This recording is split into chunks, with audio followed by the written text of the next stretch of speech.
tengok kau punya folding kau dengan aku. Ni buruk lah. Dah lah goyang, nampak macam dah nak rosak lah. Mana TikTok? Hey, what's up guys? Ray is here. Ray, aku rasa kan, aku takut kau kena tinggal 8 tiang lah kat belakang. Sebab kau tengok lah motor kau dengan motor kita orang.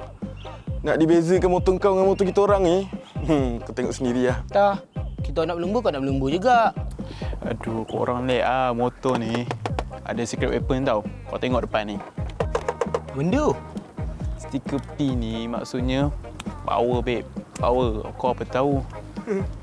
Gila kat Muhammad ni. Dah, jom kita lumba terus lah. Siapa kalah dia kena belanja. Jom set kat Elmina terus lah. Kecoh lah dia ni. Motor buruk je pun. Itu kata. Kau banyak borak lah kau.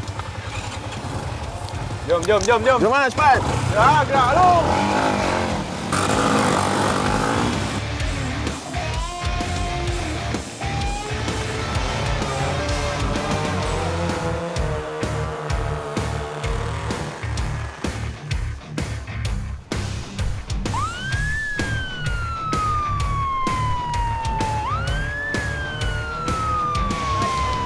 Alamak, robot ni.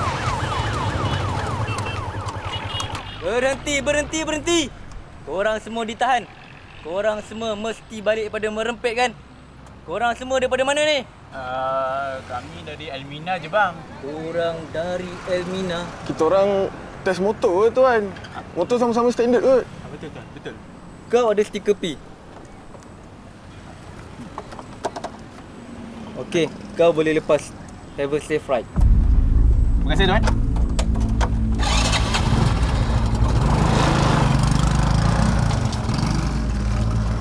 Apa ni tuan? Dia lepas kita tak lepas. Sama-sama merempit kot tadi tuan. Korang dua tak nampak ke dia ada stiker P? Stiker P? Apa yang hebat dengan stiker P tu tuan? Kita orang pun ada lesen. Menurut Undang-Undang Konoha yang mempunyai stiker PAW dan selain daripada stiker D akan diberikan autoriti dan tidak dibenarkan disabitkan apa-apa kesalahan.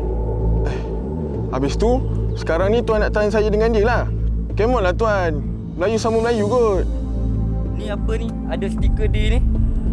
Apa masalah dengan stiker D ni tuan? Boleh ke tuan macam tu tuan? Mengarut lah. Dah lah, berhenti. Saman. Hah?